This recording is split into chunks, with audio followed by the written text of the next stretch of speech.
Donalds Trumps ir atkārtot uzvarējis ASV prezidenta vēlēšanās.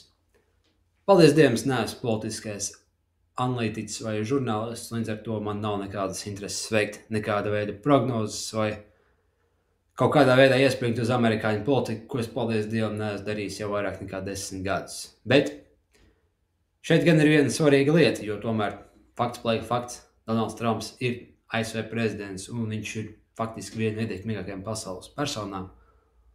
Un man interesē tas tieši, ko tas atnesīs finanšu tirgiem. Jo redziet, kas ir pa lietu.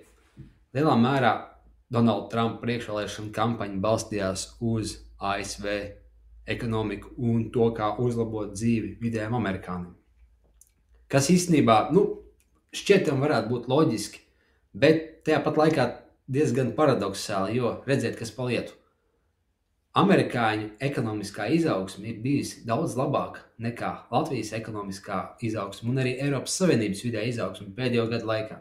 Tāpat arī, amerikāņiem 2022. gadā bija tāda pati problēma ar inflāciju, kā bija Latvijā, bet līdzīgi kā Eirozonā, inflācija tika stabilizēta un arī procentu likmes jau pēdējos mēnešos pakāpeniski tiek samazinātas. Tāpēc kopējā ekonomiskajā izaugsme no malas skatoties nepavisam nav slikta, inflācija ir mazinājusies, arī procentu likmes mazinās. Un arī viens no svarīgākajiem rādītājiem bezdarbs īstenībā ir ļoti zemā līmenī. Līdz ar to tā bāze, uz kuras Donalds Trumps atgriežas, tā ekonomiskā bāze, nav baigi sliktā. Un es pat īsti nezinu, ko viņš tur fundamentāli var izdarīt, jo viņš nevar bezdarbu samazināt uz 0 vai turpināt, 5% izaugsmi katru ceturksni nākošos 4 gadus. Lai gan, protams, viņš saka, ka viņš atgriezīs zelta ēru Amerikā.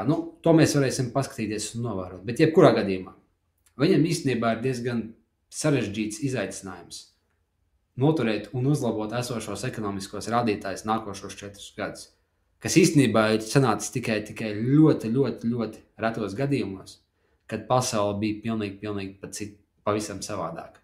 Un tas īstenībā arī atspoguļojas uz tēmu, kas mums interesē visvairāk, tie ir finanšu tirgi. Jo redziet, iepriekšējā prezidentūras laikā īstenībā, kad Trumpa pievēlēja, akciju cenas strauji nokritās, jo neviens uz pasaules necerēja, ka viņš tiks ievēlēts. Bet tagad tie, kas ir finanšu tirgos, tie, kas treido, tie, kas iegulda, īstenībā lielākoties lika uz to, ka Trumps tiks pārvēlēts. Un tas, ka viņš tika pārvēlēts, īstenībā vairs nav nekāds šoks.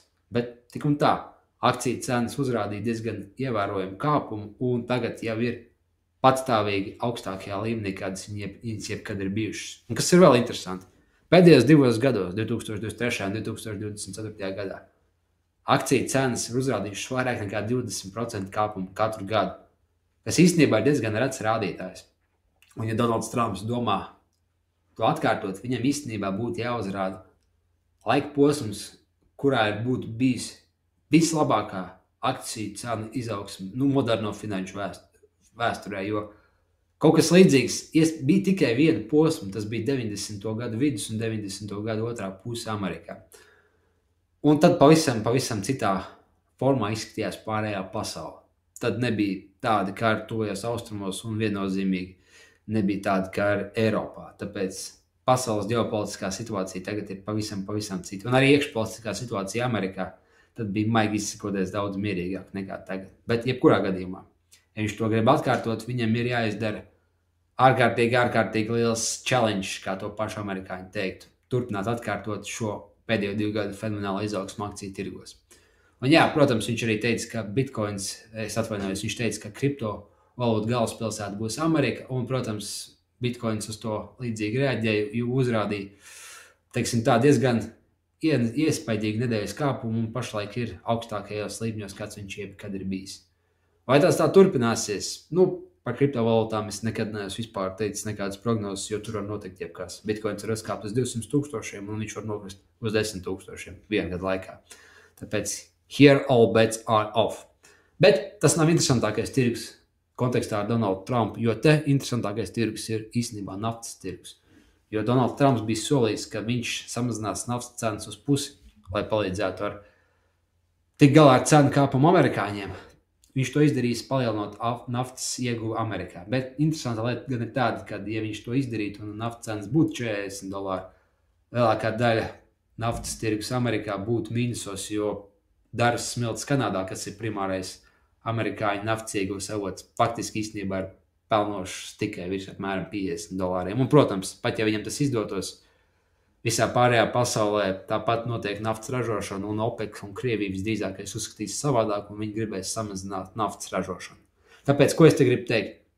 Ar jebkuru finanšu tirgu var notikt pilnīgi jebkas, un īstenībā nevar pateikt loģiskas prognozes. Arī naftas cena tikpat labi var nokrist uz $40, un mums Latvijā tas būtu tikai un vienīgi sasniegams, jo mums vajag naftas cenas zemes gan priekš savām cenām, gan priekš tā, lai Krievija varētu nefinansēt savu karu no ieņēmumiem no naftas pārdošanas. Tāpēc es par to tikai priecātos, bet es teiktu tā, ka, ja naftas arī maksātu $40, tam viennozīmīgi nebūtu tieši sakara ar Donaldu Trumpu, bet ar kopējām norisēm. Tuvajos austrumos, Krievijā, Ķīnā, Amerikā un Eiropā.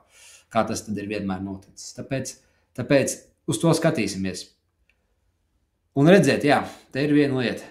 Ir lietas, ko Trumps var tiešā veidā ietekmēt kā prezidents, un ir lietas, ko viņš nevar ietekmēt. Un arī kā jebkurš prezidents gribētu pierakstīt savu konkrētus panākumus un norakstīt uz citiem savus neizdevušanos, faktus, teiksim tā. Akciju tirgi, kriptovalūtu tirgi un naftas tirgi lielā mērā nav atkarīgi no ASV prezidenta, tāpēc, ka ja tas tā būtu, jebkurš ASV prezidents izdarīt tā, lai akciju tirgi un jebkur citi viņam vajadzīgie tirgi attiecīgi kāptu vai kristu, bet kaut kā tas tev īsti nav sanācis, tāpēc redzēsim, kā tas būs. Tīri statistiski Trumpam būtu bijis daudz izdevīgāk, ja viņš būtu bijis ievēlēts atkārtot par prezidentu laikā, kad būtu bijusi kāda dziļa ekonomiskā krīze. Teiksim, pašā 2022. gada sliktākajā posmā, kad visi akciju tirgi bija zemi, bija augsta inflācija un bija milzīga politiskā nestabilitāte ar jebko. Tagad, protams, politiskā nestabilitāte nav mazinājusies, bet ekonomiskā un finanšu tirgu stabilitāte ir mazinājusies. Un līdz ar to Trumpam būtu daudz grūtāk pierakstīt sev šos panākumus.